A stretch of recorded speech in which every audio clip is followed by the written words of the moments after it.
O universo não é apenas mais estranho do que supomos, é mais estranho do que podemos supor.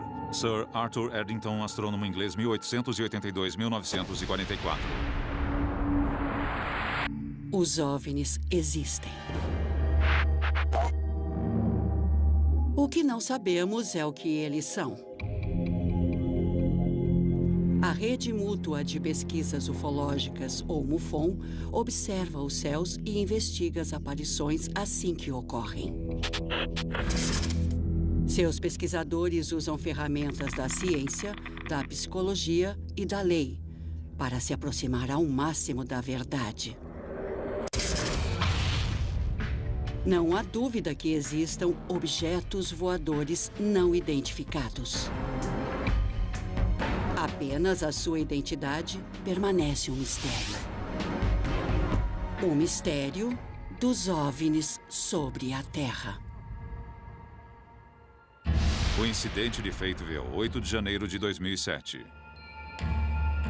Há relatos de que Galileu tinha seu próprio telescópio e que convidava integrantes da comunidade científica para olhar, mas eles não acreditavam e não iam. O que acontece hoje é que há coisas lá fora e alguns de nós estão olhando pelo telescópio, tentando entender o que é que está acontecendo. O incidente de Fayetteville envolveu 5 homens. Ele foi relatado ao MUFON por Chris Bledsoe. Saiu da estrada aqui. Sou o investigador-chefe da MUFON dos estados da Carolina do Norte e da Virgínia. Meu trabalho é 100% voluntário. Fui a Fayetteville, na Carolina do Norte, para me encontrar com Chris Bledsoe. E lá eu filmei a história que ele me contou. Eu sei o que eu vi. Os céticos do mundo podem dizer o que quiserem sentados atrás de uma mesa, mas eles não estavam aqui. Quando entrevistei o Chris, ele descreveu luzes no céu em 3 lugares diferentes. Nas investigações sobre OVNIs, as pessoas sempre descrevem coisas para as quais não conseguem encontrar palavras. Por isso, trabalho como um desenhista da polícia. Procuro chegar à imagem mais aproximada do que de fato foi visto. Este é o local do rio Cape Fear, onde 5 sujeitos se reuniram certa noite para pescar. Estávamos todos pescando exatamente aqui. O Chris se afastou dos amigos e andou até este ponto na estrada, de onde ele viu a primeira aparição. Olhando nessa direção, onde estão as árvores ali na frente, vê onde está aquela cabana? Sim. Era ali que eu estava. Eu vi 2 bolas cor de laranja enormes, imóveis, uma ao lado da outra. Bom, esta é mais ou menos a altura em que elas estavam ao lado daquela árvore. O que me chamou a atenção foi que uma terceira surgiu de repente. Dei meia volta e me afastei depressa, sem correr, e voltei a passos largos até a beira do rio. Este é o local do rio onde o Chris voltou para contar aos amigos o que tinha visto. Todos olharam para o céu, todos viram 3 luzes descendo rapidamente. Estávamos todos olhando para o céu quando 3 grandes bolas brancas que pareciam estrelas convergiram e pousaram do outro lado do rio. Elas ficaram muito próximas. Estavam a apenas uns 100 metros, 140 metros do outro lado do rio. Os homens largaram as varas de pescar ali mesmo e correram para a caminhonete. Eles entraram na caminhonete e seguiram a toda até o final da estrada. Pararam a caminhonete, olharam para cima e todos viram algo estranho pairando no ar. Mas a história não termina aí. Chris chegou em casa e o latido dos cães fez com que ele fosse até o quintal. E é aqui que a história fica esquisita de vez. Após a primeira entrevista, outros investigadores foram ao local. A MUFON é uma organização de pesquisa científica sem fins lucrativos. Temos cerca de 800 investigadores de campo. E muitos dos casos que nos são informados são passados para investigadores da própria região. Mas alguns casos intrigantes como este, eu gosto de verificar pessoalmente. O principal foco da MUFON era Chris Bledsoe. Conte o que aconteceu. Você voltou da caminhada até aqui, seus amigos estavam pescando neste local. Isso. Estavam sentados bem aqui, nessa área rebaixada. O Chris parece uma pessoa bastante respeitada na comunidade. Ele é piloto comercial e é um empreendedor bem-sucedido. Sua firma vai bem e sua família é ótima. Ele criou 4 filhos e, para todos os efeitos, parece ser uma pessoa correta. A que altitude você calcula que elas estavam quando desceram? Você disse que elas desceram e depois desaceleraram. Eu diria uns 200 metros quando desaceleraram, mas desceram a uma velocidade incrível. Parecia uma estrela a 1 milhão de quilômetros daqui. E então, pum, não parou. Mas foi como se tivesse sido apanhada por um colchão. E depois desceu assim, com toda delicadeza. Com o seu comportamento, a sua linguagem corporal e seu jeito simples de falar, o Chris me causou uma ótima impressão. Ele, sem dúvida, é um homem muito inteligente, mas é também muito simples. Senti que havia um elemento de verdade nesse caso. E esse foi o fim da história? Foi o fim da história até que cheguei em casa. E em casa começou tudo novamente. O que aconteceu na sua casa? Meus cães começaram a latir feito loucos. E eu saí para ver o que estava acontecendo. A minha Retriever correu em direção às árvores. Eu dei a volta para tentar apanhá-la. E foi então que eu vi aquela entidade parada, em pé, mais ou menos a 1 metro de mim. Ela ficou ali bastante tempo. Foi uma noite muito movimentada. Foi uma coisa que eu nunca vou esquecer. Não consigo esquecer. No local onde Chris diz que viu a entidade. Minha cadela correu até mais ou menos aqui e parou. Eu não estava pensando numa entidade, nada disso. Imaginei que fosse algum animal. Todos os cães estavam virados para cá. Minha cadela estava virada para cá e ela estava com o pelo arrepiado, do pescoço até a cauda. Eu olhei para cá e ela estava de pé, bem aqui. Bem nesse montinho. Se eu esticasse a mão e me inclinasse, eu conseguiria encostar nela. Ela estaria mais ou menos... bem aí. Não mais que 1 metro, 1,20 m. No máximo. E a altura dele só chegava até aqui, no seu braço. Não se mexeu, não piscou, tinha olhos vermelhos, mas estava brilhando. Eu ainda fico arrepiado. Está vendo? Uhum. Isto não dá para fingir. Bom, enquanto você olhou, ele ficou imóvel. Ficou ali parado. Estava brilhando, mas não franziu o nariz, não moveu um músculo, parado como se fosse uma estátua. Parecia alguém que foi mergulhado em vidro e o vidro se amoldou à forma do corpo. Podia-se ver o interior através do vidro e essa era a impressão que dava. E as proporções eram a de uma criança, uma pessoa pequena. Essas criaturas não têm a mesma aparência que os ETs de outros contatos imediatos que conhecemos desde crianças. Revestido de vidro com uma superfície brilhante que aparentemente recobria desde a cabeça até a ponta dos dedos. Por um segundo eu senti medo, fiquei parado pensando, tudo bem. Eu sou um adulto, se quiser me pegar, aqui estou, você me encurralou, não tenho como fugir. Para nós, esta foi uma parte importante da investigação, porque creio que, sabendo qual foi a sua reação, a maioria das pessoas vai acreditar nele. Você se movimentou? Eu não me mexi de jeito nenhum. Fiquei congelado. Continuei olhando para ele e ele para mim. Mas minha mente estava agitada, pensando... Se ele vai me pegar e pronto. Então me acalmei, relaxei. E... sabe... Naquele instante eu me senti em paz. E nessa hora, onde estava o cão? Vinha direto para a entidade, vinha nessa direção. E quando se aproximou, a coisa toda desapareceu. Chris, muito obrigado. Eu é que agradeço. Se você não se importa, vamos fazer uma avaliação. Tá, à vontade. O que você acha? Eu não sei. Indescritível, incrível. Ouvimos muitas histórias. São muitos casos envolvendo entidades, humanoides. Mas eu nunca soube de um caso em que a entidade ficou a apenas 1 metro da pessoa. Isso para mim é surpreendente. Nenhum sinal de movimento dos braços. Ficou ali parado olhando para ele. Uma criatura robótica ali parada que desapareceu no ar. No instante estava ali, no instante seguinte sumiu. A descrição que ele fez é consistente com o relato inicial que enviou a MUFON. Ainda estou digerindo o caso.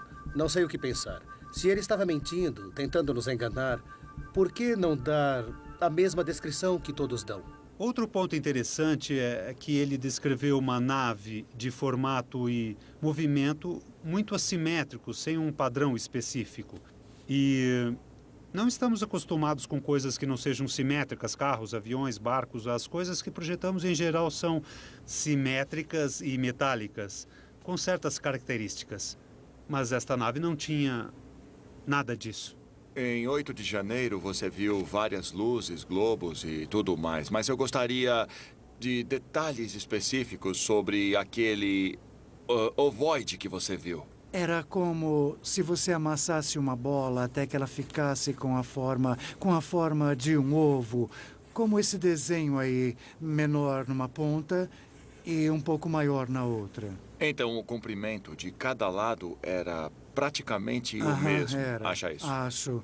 Eu diria 2,5 metros, mais do que este pé direito. 2,5 metros é mais provável. E a que estava atrás? As de trás pareciam mais compridas. Certo.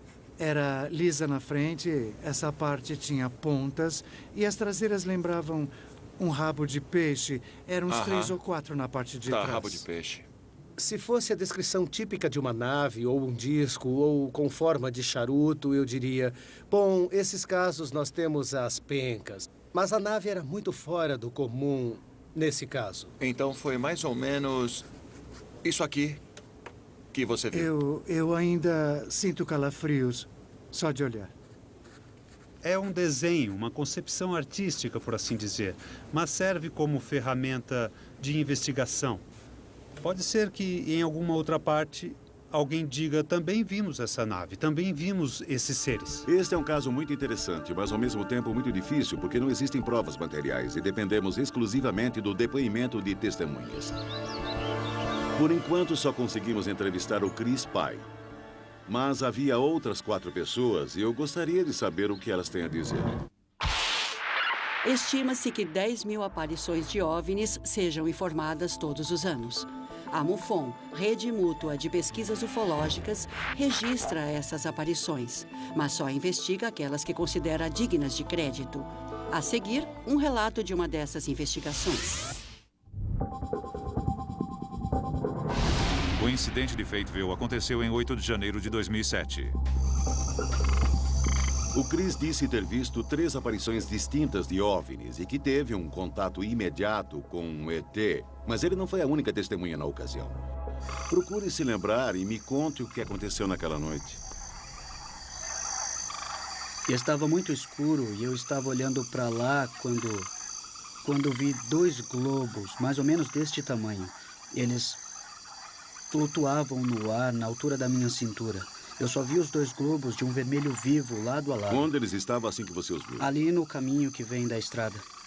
Ali? E eles vinham bem... E eles estavam vindo nessa direção? Vinham bem devagar. Você viu os globos indo naquela direção? Entrando no mato do lado esquerdo, em frente, bem perto do rio. De repente, eu não vi mais os globos, só vi umas criaturinhas que estavam saindo do mato. Entrevistamos Chris Jr. para saber se ele poderia corroborar a história do pai. Mas ele não estava na margem do rio. Ele estava bem mais afastado e teve o seu próprio contato imediato. Você não precisa ir até lá, apenas me mostre mais ou menos onde estava.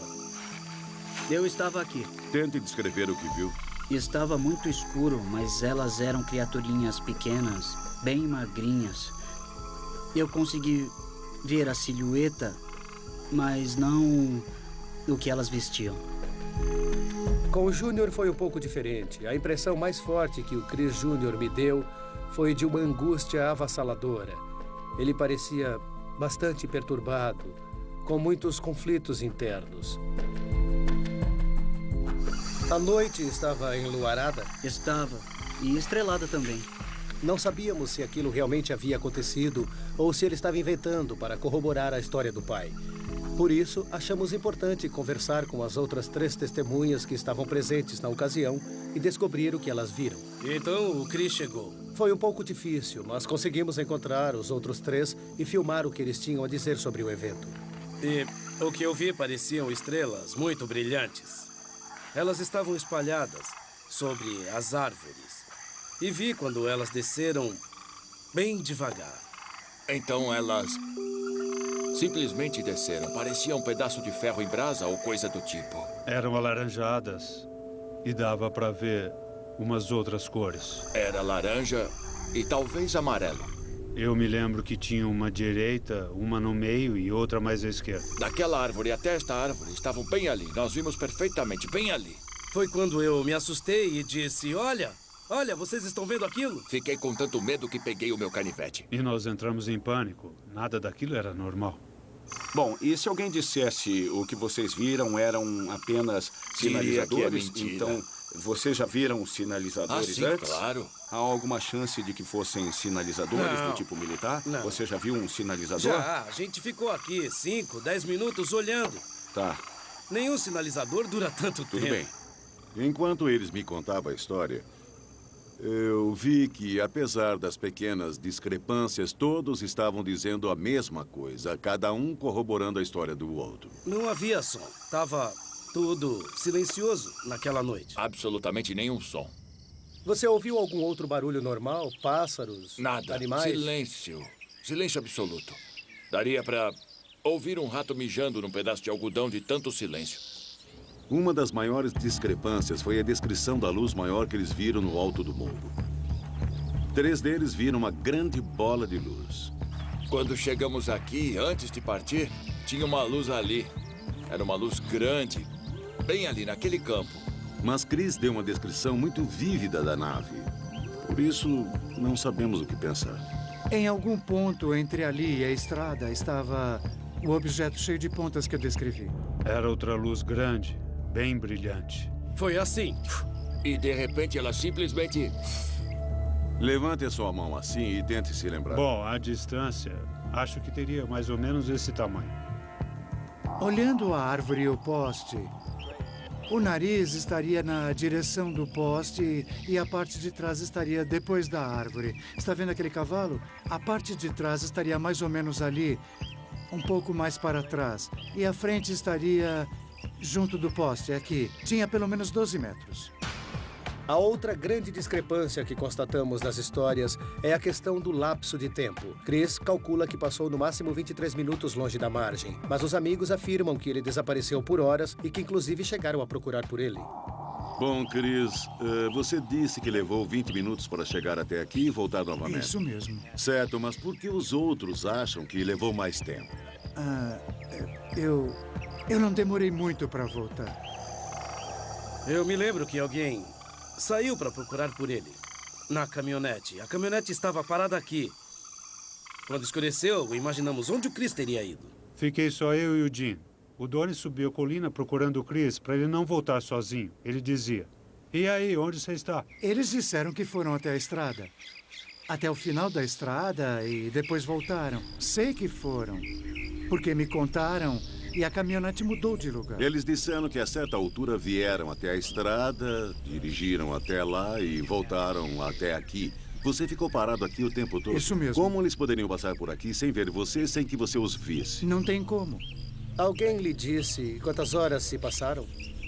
3 ou 4 horas. Acham que você sumiu durante 3 ou 4 horas? Isso mesmo. Nesse caso, há um lapso de tempo. Ele diz que não se lembra. Ele tenta se lembrar, pensa e sente dores de cabeça fortíssimas, mas não se lembra do que aconteceu ali. Na ocasião, você não achou estranho que chegou aqui quando estava anoitecendo e que quando voltou já era bem de noite. Não achou isso meio esquisito? É como se tivesse um vazio no meu cérebro. Já contei isso ao Richard várias vezes. Eu tenho um bloqueio. Quero saber o que aconteceu ali, mas me perdi no tempo naquele momento. Sinto muito por ele. Dá pena. É evidente que ele está vivendo um conflito interno, mas acredito que isso é algo que pode ser explorado com ajuda psicológica. Agora que terminamos as entrevistas com as outras testemunhas e conseguimos todas as informações possíveis, vamos nos focar novamente em Chris Bledsoe, pois é com ele que obteremos as respostas. Os investigadores decidiram recorrer à hipnose para desbloquear a memória de Chris Bledsoe. Em casos como este, em que pode ter ocorrido um contato imediato, constatamos que a regressão por hipnose às vezes ajuda a recuperar as lembranças que faltam. E a parte de trás estaria depois da O árvore. Chris é um membro conhecido da comunidade. Ele é um comerciante importante e isso o torna uma testemunha confiável. O incidente de Fateville transformou-se de aparição em suposto contato imediato com uma aparente abdução. Não temos certeza se o que aconteceu com Chris é real ou fantasia. Mas esperamos que a regressão hipnótica nos dê essa resposta. Numa regressão hipnótica, o cliente é colocado num estado de inconsciência, por vezes chamado de transe. E o psicólogo pode, então, conversar com o indivíduo e extrair informações do subconsciente dele. Você está no controle. Eu vou apenas ajudar você a se concentrar. O Dr. Michael O'Connell é psicólogo formado em Harvard, com 15 anos de experiência. Ele já deve ter feito a regressão hipnótica em cerca de 250 indivíduos e é uma sorte contarmos com ele. Isso. Você está bem. Você está bem. A hipnose regressiva aconteceu em 14 de julho de 2008 e foi gravada. 2 minutos de sessão.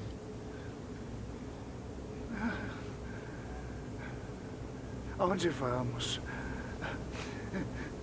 Tentei me esconder, mas não pude. Estão me olhando. São 4.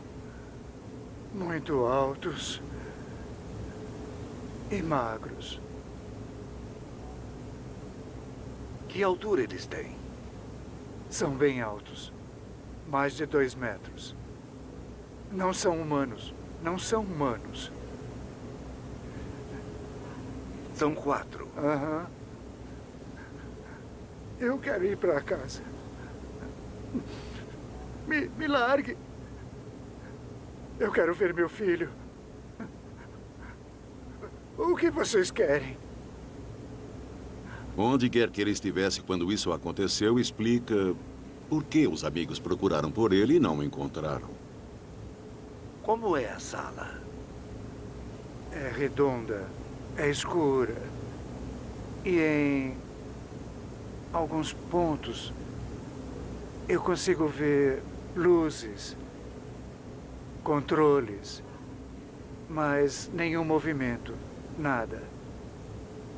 Vamos lá, Michael. Continue e force ao máximo. Eles dizem por que você foi escolhido. Aham. Qual foi o motivo? Eles são meus guardiões. Está cuidando de você? Aham. Do seu bem-estar? Aham. Sempre que eu fico triste, eles aparecem. Eu sei que andei triste. Por isso vocês vieram. Aham. São os mesmos que você viu mais tarde no quintal? São os filhos deles. Os filhos deles? Aham. Eles saíram para brincar. No seu quintal? Tem razão. Essas são as coisas de rotina. Eles entraram na sua casa? Entraram. Hoje, definitivamente, olhamos do outro lado do espelho. Já vi fitas assim antes, mas esta é uma das melhores. Até em Fim da cima, sessão. você sente nas nádegas, nas costas. O que você acha? Bem, Eu fui abduzido? há muitas semelhanças. Infelizmente, você não é o único do mundo. Você nos contou praticamente tudo o que queríamos saber. É. Sério? É. Você foi muito bem. Nossa. Muito bem. Você vai ver, eu vou lhe mostrar. O que estamos assistindo aqui com o Chris é muito compatível com um cenário de abdução. Obviamente explica o lapso de tempo. Eu posso voltar? Também explica por que o amigo pegou a caminhonete e foi até o morro onde ele estava, mas não o encontrou. A certa altura você falou sobre os pequenos. Disse que eles haviam saído para brincar ou coisa assim. Isso foi engraçado. Você disse, deixaram que saísse para brincar. Você disse no seu quintal. Eles estavam brincando no seu quintal. Esta realmente foi uma semana e tanto. Foi uma montanha-russa de emoções. E agora eu acredito que vamos começar as análises para tentar determinar que rumo dar à investigação daqui para frente. Todos os investigadores da MUFON são voluntários. Eles são profissionais de várias áreas, como investigadores de polícia, designers gráficos e engenheiros aeronáuticos. e trazem suas habilidades para cada investigação.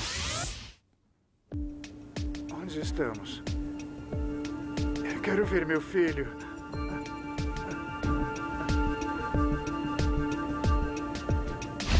Chris Bledsoe afirma ter visto 3 OVNIs na noite de 8 de janeiro de 2007 e pode ter sido abduzido por extraterrestres. Estão olhando para mim. São 4. Eles não são humanos. Não são humanos. Na tentativa de reavivar a experiência de Chris, criamos uma animação que ele vai assistir. Queremos que ele nos diga se ela dá uma ideia precisa. Esta é a primeira. Aqui seria quando vocês estavam à margem do rio e viram as luzes chegando. Que tal? Foi quase isso. A terceira esfera deveria estar junto com a da esquerda. Quer que eu volte um pouco, Chris? Não, pare aí. Quando cheguei à estrada, eu estava olhando para lá. Estava escurecendo. Assim mesmo. Havia uma aqui, nesta altura. Esta outra estava parada bem aqui. A outra veio daqui e, num piscar de olhos, parou pouco acima dessas árvores aqui. O fato de que o Chris conseguiu apontar as discrepâncias na animação e mostrar como ajustá-las deu ainda mais credibilidade ao seu depoimento. O que ele fez está bem parecido. Bom, ali. Está vendo as pontas ali na frente? Pode tirar. Com umas poucas mudanças vai ficar... Agora nós vamos arrumar e ficará exatamente como você nos mostrou. Agora temos a avaliação do Chris e podemos finalizar a animação. Se Chris Bledsoe de fato viu algo na noite de 8 de janeiro de 2007, o que ele viu foi isto. Ele tem uma lembrança muito vívida do que viu. Primeiro, no momento em que estava no alto do morro, ele viu as esferas se aproximando e atravessando o campo. Em seguida, de volta à margem do rio, ele viu as luzes chegando junto com seus colegas de pescaria. Depois, todos eles entraram na caminhonete e voltaram ao alto do morro, onde viram a estranha nave com os espetos. E por último, ele correu para casa, onde teve um contato imediato com o extraterrestre. Sua insistência em contar esta história desgastou muito a sua família. Isso mudou todo mundo em casa. Pela primeira vez na vida deixamos de ser abertos. Evitávamos fazer as refeições juntos. Fiquei com vergonha de contar qualquer coisa a alguém e passei a negligenciar, a evitar alguns dos meus familiares de propósito. Tem sido muito intenso, muito estressante. Tem sido horrível. Na verdade, quer saber? Meu casamento, minha família, quase chegaram ao fim por causa disso tudo. Tem sido difícil, mas ainda não foi uma catástrofe. As mudanças dramáticas no comportamento deles, o estresse que causou na vida da família é uma das principais confirmações de que algo aconteceu.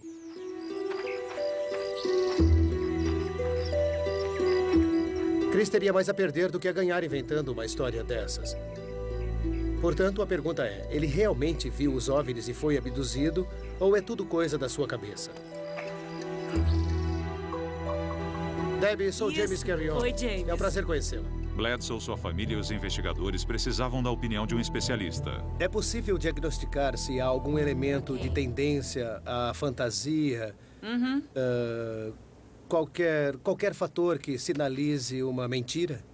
Vou fazer uma entrevista detalhada com ele e tentar obter o máximo possível de informações. Os transtornos de personalidade que eu estaria procurando num caso como este seriam algo como o transtorno da personalidade narcisista, tendência à fantasia ou até mesmo personalidade antissocial. Debbie. Oi. Este é Chris Bledsoe. Muito prazer. E esta é Ivone. Oi, oi, Ivone. Como muito vai? Prazer. Prazer é meu. Eu estava mesmo interessado em saber se ele apresentava algum sinal desses transtornos de personalidade que indicariam que tudo não passava de uma fraude. A Debbie é assistente social psiquiátrica. Ela leciona na Universidade de Maryland. Conversa com ela honestamente, diga o que pensa e acho que vai dar tudo certo. Entre, fique à vontade. Obrigada. O primeiro teste é uma avaliação. Fazemos uma entrevista geral. A pessoa está ansiosa, está deprimida. A partir dessa entrevista bem estruturada, montamos o diagnóstico. O outro teste é o MMPI-2, que é uma avaliação de personalidade. Quais são as características gerais, como ele se vê no mundo, como reage em várias situações. Decidimos que esses 2 testes seriam os melhores. Você, em algum momento, já se sentiu profundamente deprimido? No ano de 2001, na época das eleições, eu perdi $2 milhões. Porque eu tinha 27 casas que ficaram paradas 1 ano e meio no mercado. Eu fiquei muito deprimido. Mas eu nunca contei à minha família o quanto eu fiquei estressado. Eu preferi poupá-los. E para mim foi um momento muito difícil. Uhum. E você sempre teve consciência de quem você é? Sim, Você nunca perde o contato com essa realidade? Sobre o que aconteceu naquela noite? Você diria que foi um trauma? Ah, com certeza foi traumático. Foi traumático para você? E muito doloroso pensar no que aconteceu. Mas quando eu cheguei em casa e contei a todo mundo, fui rejeitado como se estivesse totalmente louco. Isso deixou você muito magoado, eu entendo. Nada na minha conversa com o Chris mostrou que ele está passando por alguma ruptura com a realidade. E, com certeza, não houve nenhuma indicação de que ele é uma pessoa psicótica. Por outro lado, ele tem uma tendência a ideias e crenças fora do comum que o torna mais suscetível, mas que, de forma alguma, leva a um tipo de doença mental. Debbie aplicou um segundo teste, o MMPI-2, o Inventário Multifásico de Personalidade de Minnesota. E o teste mostrou que ele é mentalmente são. Em resumo, o MMPI mostrou que ele é vulnerável e, por isso, poderia apresentar um certo nível de pensamento psicótico ou perturbado. Mas isso parece pouco provável e, na verdade, o seu perfil de personalidade não indica a tendência de inventar mentiras, nem conspirar ou coisas desse tipo. Se você dissesse essa pessoa é totalmente psicótica, isso seria muito mais fácil para nós. Mas esse não é o caso, não. Eu fiquei bastante aliviado, porque ele não tem nenhum transtorno de personalidade importante. Por isso, eu estou convencido de que isto não é uma fraude. Vamos, fale comigo. Queria que ela falasse. Simplesmente não faz sentido que ele esteja mentindo, que tenha combinado a mentira com os outros e conspirado com alguém. Contando uma coisa dessas em público, a pessoa tem muito mais a perder que a ganhar. Mas, no fim das contas, é a palavra dele de que viu essa criatura. E, por isso, ele tem que passar pelo detector de mentiras. O que aconteceu na noite de 8 de janeiro de 2007? Pareciam estrelas. Aos nossos olhos eram estrelas. Chris Bledsoe e mais 4 pessoas realmente viram 3 OVNIs. Como uma invasão, entende? Foi exatamente isso que nós pensamos. Bledsoe foi realmente abduzido? Como é a sala? Luzes. Controles. Como este caso é baseado no relato de uma testemunha, nós usamos o detector de mentiras para saber se Chris disse a verdade. Oi, Ivone. Oi, Steve. Oi, Chris. Oi, Steve. Como vai? Tudo bom? Tudo. É bom ver vocês. O detector de mentiras mostra se você está dizendo a verdade ou mentindo. Uma mentira é uma mentira, eu suponho. O detector de mentiras depende muito da interpretação do operador. Por sorte, temos o Bob Derduck, que é aposentado do FBI. Ele era encarregado da unidade na Carolina do Norte e é muito respeitado nessa área. Contei que é um teste para os puros de coração. Se está com o coração tranquilo e sendo sincero, dá tudo certo. Caso contrário, seu corpo vai mostrar isso e você não vai se sair bem. Geralmente é o que acontece. Olá, como vai? Olá. Tudo Olá, bem? sou Steve McGee, da MUFON. Steve, Bob Durdeck, como vai? Como vai? Chris, muito Bledsoe. prazer. O prazer é meu. Steve, muito obrigado. Sim, senhor. Chris não tem qualquer receio em fazer o teste. Inclusive, ele já havia dito isso no seu relato original. Por isso, nós estamos confiantes de que ele vai se sair bem com o detector de mentiras. O verdadeiro detector de mentiras nesta equação é você, porque você é o único que sabe a verdade e vai dizer a este instrumento aqui o que está acontecendo dentro do seu corpo. E isso é o que nós vamos usar para determinar se você está sendo sincero ou não. Então, passe isto aqui pela barriga e se incline um pouco para frente. Eu vou puxar aqui por trás. Passei meses com medo de falar e ser ridicularizado. Mas decidi desabafar de uma vez ou acabaria ficando louco. E o mundo tem que saber que é real. É real. Estou pensando que, se ele passar, vai facilitar muito as coisas. Vamos ficar menos tempo por aqui. Eu já sofro de ansiedade de qualquer jeito mesmo. Procure ficar o mais relaxado possível. Pronto? Sim, senhor. Estamos começando o teste. Seu primeiro nome é Christopher? Sim. Existe qualquer coisa no seu passado que ponha em dúvida sua honestidade e integridade? Não. Você inventou qualquer uma das informações a respeito do que viu no céu na noite em questão? Não. Você conspirou com alguém para fornecer informações falsas sobre o que aconteceu na noite em questão? Não. Você inventou alguma das informações sobre a entidade que disse que viu na noite em questão? Não. Como resumiria o resultado? Bom, eu diria que ele não passou. As respostas enganosas que ele deu se concentraram nas coisas que ele realmente viu naquela noite. Então ele não foi sincero quanto à entidade? Eu acho que não. Sobre o que ele disse a verdade? É difícil dizer. Qualquer coisa que eu diga vai ser especulação. Especulação. Tudo que ele disse é mentira? Não dá para saber pelo detector de mentiras. Isso se descobre com a investigação, com as informações colhidas. E, em algum momento, tudo deve se encaixar. Você inventou alguma das informações sobre o que viu no céu na noite em questão? Qual foi a pontuação dele? Bem, pela pontuação numérica, ele seria inconclusivo. As respostas que aparecem como enganosas são sobre ver a entidade. Ele repetia: nem eu tenho certeza quando me lembro se realmente eu vi ou não, mas eu sei que vi. Ele não disse explicitamente que era tudo mentira, mas que a parte sobre a entidade refletiu negativamente no detector de mentiras. E acabei fazendo 2 séries. Embora eu tenha ficado muito desapontado, eu, no fundo, tentava me convencer, não se precipite. Todas as provas devem ser pesadas e, por fim, o que conta é em quem você acredita. Fundamentalmente, foi negativo. O operador disse que ele não foi sincero. Ele foi neutro quanto aos globos cor de laranja, foi neutro quanto às luzes no céu. Acho que ficamos todos um pouco desapontados. E pelo relacionamento que desenvolvi com o Chris, eu senti que deveria conversar mais vezes com ele. Seria a chance dele de confirmar ou de negar.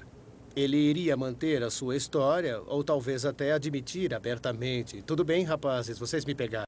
A MUFON anualmente investiga, em média, 5.000 aparições de OVNIs, das quais aproximadamente 85% são descartadas como erro de identificação de fenômenos naturais, atividades humanas ou fraude deliberada. 15% permanecem sem explicação. Chris Bledsoe não passou no teste do detector de mentiras sobre seu suposto contato com extraterrestres. Chegou o momento em que os investigadores da MUFON contariam a ele sobre o resultado. Ficamos realmente preocupados. Queríamos começar com você para saber a sua reação. Tudo bem. Foi um momento constrangedor, porque eu iria contar a ele sem rodeios e ver o que ele responderia. A pergunta sobre a entidade foi o que gerou preocupação. Tá certo.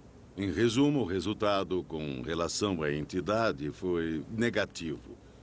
Tá. Quero ajudar você a entender tudo isso. Foram momentos de tensão, de desconforto, porque sabíamos que ele ficaria constrangido, mas tínhamos que saber o que ele iria dizer. Eu conheço minha mente. Lembram que eu disse que é como se fossem 2 partes? Uma parte interior me diz que aquilo aconteceu. E há uma parte exterior que diz... talvez sim, talvez não. Mas eu sei o que eu vi. Eu sempre tenho pesadelos com isso. Não sai da minha cabeça. Estava lá, juro pela minha vida. Foi difícil não acreditar nele. Ele foi muito sincero e firme no que estava dizendo. Bom, eu sei o que eu vi. Na minha mente não tem nenhuma dúvida do que eu vi. O que essa máquina diz, eu não sei. E não me importa. Mas eu sei o que vi. E fico repassando isso várias vezes na minha mente porque é difícil de acreditar. Ele jamais voltou atrás. E foi muito sincero. Para mim, a história é válida. É uma história que ainda parece verossímil.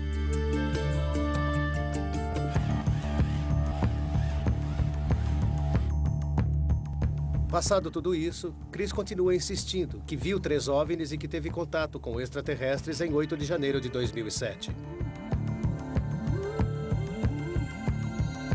A animação nos deu uma descrição muito vívida do objeto. Podemos checar nossos arquivos para saber se mais alguém viu uma aparição semelhante. Em casos como este, você tem que fazer o máximo do esforço e se certificar de cobrir todos os aspectos, levantando informações da polícia, de jornais locais e da mídia para verificar se alguém teria relatado alguma coisa semelhante. Olá, sou da MUFON, sou investigador de campo e gostaria de saber se você pode checar no seu arquivo se houve alguma aparição fora do comum em 8 de janeiro de 2007. Olhando a partir de janeiro de 2007, eu não encontrei qualquer caso na região. Contatamos bases militares da região, aeroportos, procurando alguém que tivesse relatado ou visto alguma coisa, e não encontramos nada. No nosso sistema de gerenciamento de casos, na época do caso de Bledsoe, eu encontrei um relato em 9 de janeiro de 2007. Um dos aspectos interessantes do caso Bledsoe é a descrição que Chris fez da nave no alto do morro. O que nos chamou a atenção quando verificamos os arquivos da MUFON foi que encontramos um caso semelhante de 2001 em Wisconsin, no qual a nave que foi vista era praticamente idêntica à que Chris descreveu.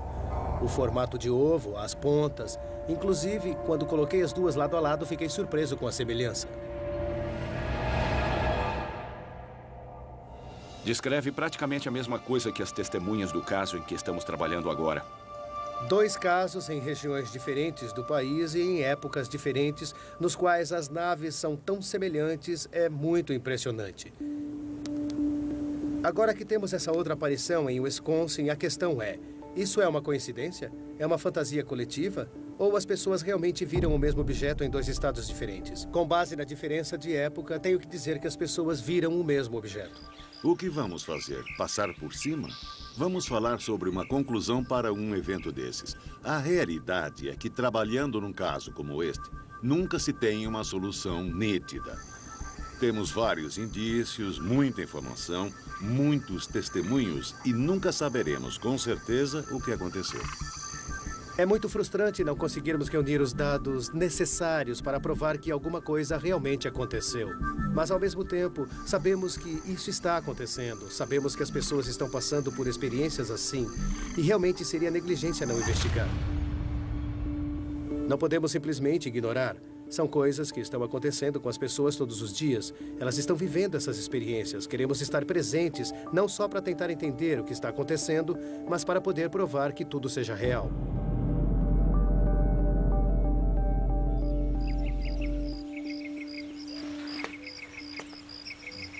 Tudo bem, vem até aqui. O que você acha? Eu não sei o que pensar. Não sabe? Chris Jr. e seu pai passaram por uma experiência que alterou a realidade. Creio que este caso mostra que estamos lidando com um fenômeno verdadeiro. E é importante que as pessoas saibam que isto não é ficção científica. Isto é fato científico. Muito obrigado. De nada. Foi difícil, mas deu tudo certo. Até logo, amigo. Obrigado, Richard. A gente se vê. Até logo. Obrigado. É pior se você não fala. Porque não passa tudo o que eu vi. E um dia, todo mundo irá saber a verdade. Um dia. Versão brasileira, DPN Santos.